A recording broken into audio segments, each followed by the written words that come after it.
을 위하여 오신 것이 아니라 우리를 어떻게 하냐고 하냐, 그리스도를 믿게 하기 위해서 오셨다고 하셨죠. 그 믿음을 가지고 우리가 삶을 살아가야 됩니다. 당연히 이 부분이 무엇으로 연결이 되어지냐면 하나님의 의로 연결이 되어져요. 시편 51편 6절에 보면 다윗이 그 밧세바를 범하고 났을 때 자기가 범죄한 것을 인지하지 못하고 있을 때 나단 선지자를 통해서 깨닫습니다. 그때 보소서 주께서는 중심의 진실함을 원하시오니라고 나와요. 깨달은 다윗이 하나님 앞에 기도할 때 주께서는 중심의 진실함을 원하시오니라고 얘기하면서 뭘 얘기하기 시작하냐면 내가 어머니 뱃속에서 죄악 중에 잉태되었습니다 라고 얘기합니다.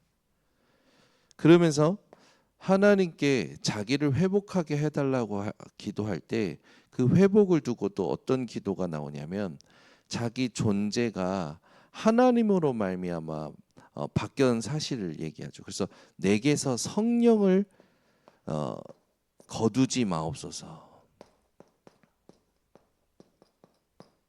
이렇게 기도해요.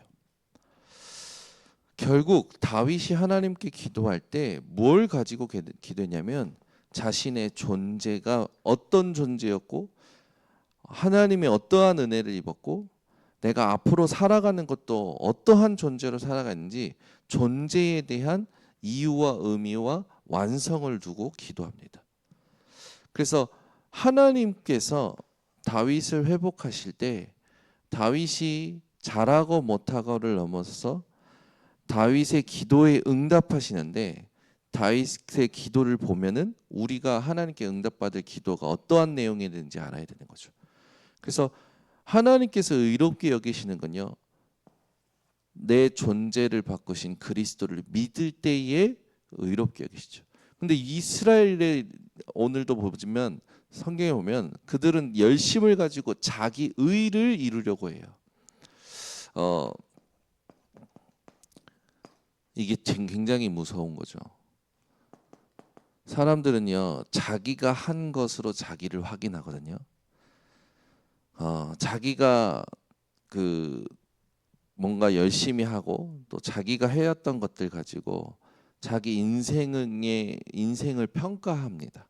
그래서 일이 잘 되면 내가 지난날에 했던 걸 가지고 의시되고요. 일이 잘못되면 자기가 했던 걸 가지고 막 내가 헛쓰고 했다고 생각을 해요. 그러니까 하나님하고는 전혀 안 맞는 거죠. 우리가 하나님 앞에서 회복해야 될 게 이 부분입니다. 그래서 유대인들이 진짜 가지고 있었던 문제가 뭐냐면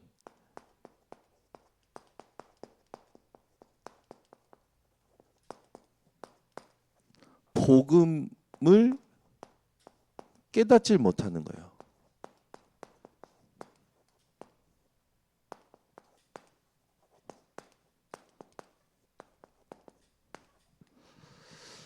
이게 우리 번성교회 성도님들이 날마다 나를 점검해야 될 겁니다. 그러면 복음이 뭡니까?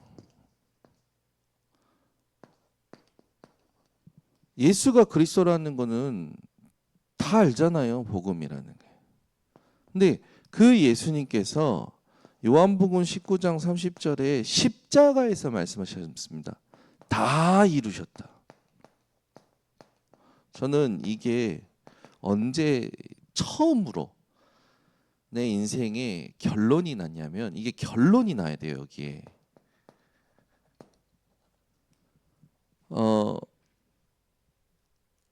그 기도해서 응답받고 뭐 문제가 왔을 때 하나님이 이렇게 상황을 바꾸시는 이런 것들로 제가 이걸 결론이 난 게 아니라 내가 생각하지 못했던 부분들, 예기치 못한 상황들 속에서 온 억울한 상황들, 뭐 여러 가지가 있었지만 그때 말씀 붙잡고 하나님 앞에서 기다린 거예요. 그 기도하는 거예요. 하나님, 내가 이런 상황 속에서 억울한데 하나님 나에게 말씀을 주시라고. 그런데 이게 어떻게 임하면은 내가 죄인 중에 괴수다라는 이 말씀 통해서 저에게 임하는 거예요. 그래서 뭐가 회복됐냐면 이 죄인 중에 괴수다라는 말씀을 통해서 내가 정말 그리스도 아니면 안 되었었지. 구원의 감격과 감사가 다 회복이 되는 거예요. 그리고 그런 문제가 상관이 없어지는 거죠. 그러면서 뭐가 나오냐면 하나님이 나를 사랑하셨다라는 게 그렇게 확인이 되는 거예요. 우리가 아직 죄인이 되었을 때에 그리스도께서 우리를 위하여 죽으심으로 하나님께서 우리에 대한 자기의 사랑을 확증하셨느니라. 하나님의 사랑이 저에게 확증이 되는 거예요. 그러면서 뭐가 동시에 같이 오냐면 그렇구나. 내가 그리스도와 함께 십자가에 못 박혔나니 그런즉 이제는 내가 사는 것이 아니요 오직 내 안에 그리스도께서 사시는 것이라. 이제 내가 육체 가운데 사는 것은 나를 사랑하사 나를 위하여 자기 자신을 버리신 하나님의 아들을 믿는 믿음 안에서 사는 것이라. 나는 죽었고 나는 그리스도와 함께 십자가에서 죽었고 창세기 3장의 나, 창세기 6장의 나, 창세기 11장에 내 의를 가지고 열심으로 살던 나는 십자가와 죽었고 십자가에서 죽었고 그리스도께서 내 안에 살아계시는 그 사랑을 믿음으로 사는 것이구나. 이러면서 뭐가 오냐면 그 믿음 속에서 굉장한 여유가 오더라고요. 상관이 없는 거예요. 어떤 것도. 그러면서 이제 신앙 고백이 되는 거예요. 정말로 예수님이 나의 주인이시구나. 예수님이 나의 모든 과거, 오늘, 미래의 문제를 끝내셨구나. 이게 한 번 딱 결론 내고 나니까 그때부터 모든 것에 적용이 되는 거예요. 우리 성도님들은요. 이걸 확인하는 인생을 사셔야 돼요. 내가 결론이 났는지 안 났는지 확인하셔야 돼요. 안다니까요. 아는데 이걸 가지고 하나님을 알아가는 삶을 살질 않아요. 상황만 오면 시시각각 변해요. 그러니 자꾸 걸려 넘어지는 거예요. 구원은 받을 수 있습니다. 그런데 삶은 오는 재앙을 막을 수 있는 삶을 살 수는 없는 거죠. 그러니까 자꾸 현실의 문제에 부딪히고 사람의 갈등에 부딪히고 그게 한계가 돼서 스스로 함정과 올무와 틀을 만들고 있는 사람들을 많이 봅니다. 이 복음이에요. 그래서 오늘도 말씀에 나오지만 로마서 1장 2절에서 5절에 보면 이 다윗의 혈통으로 나신 예수 그리스도에 대한 복음이 정확히 설명이 되어 있습니다. 그래서 복음 했을 때 성경 전체를 통해서 다윗의 혈통으로 오신 예수 그리스도, 그 말은 뭡니까? 예수님께서 영세전에 준비하셨던 그 분이 말씀대로 오시고 말씀대로 이루시고 말씀대로 승천하시고 말씀대로 다시 오실 것이죠. 이게 복음이에요. 이 복음을 유대인들이 모른 거예요. 그러면서 유대인들이 하는 건 뭡니까? 복음을 모르니까 자꾸 자기들 생각으로 사는 거예요. 예수께서 성령으로 잉태되어 왔는데 예수님을 믿지 않는 거죠. 예수님을 실제로 믿지 않아요. 그래서 마태복음 1장 19절에서 23절에 보면 예수님의 이름을 통해서 우리가 확인되는데 성령으로 잉태된 예수께서 오신데 그가 예수의 이름이 그가 자기 백성을 그들의 죄에서 구원할 자라고 했단 말이에요. 예수님이 오셨는데 자신들의 죄를 해결하실 예수님으로 받아들이지 못하는 거죠. 자꾸 문제 되어지는 게 뭐냐면 예수님이 하시는 일들이 자꾸 자기들하고 안 맞아.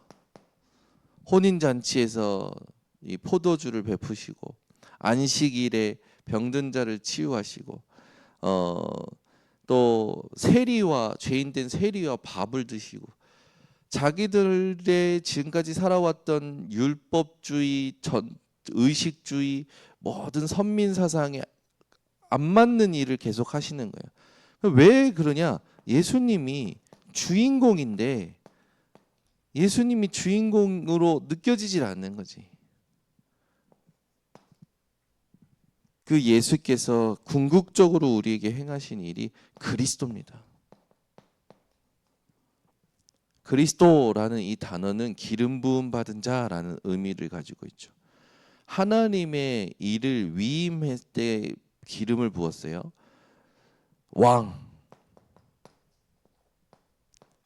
선지자, 제사장. 왕은 그 백성을 지키고 다스리죠.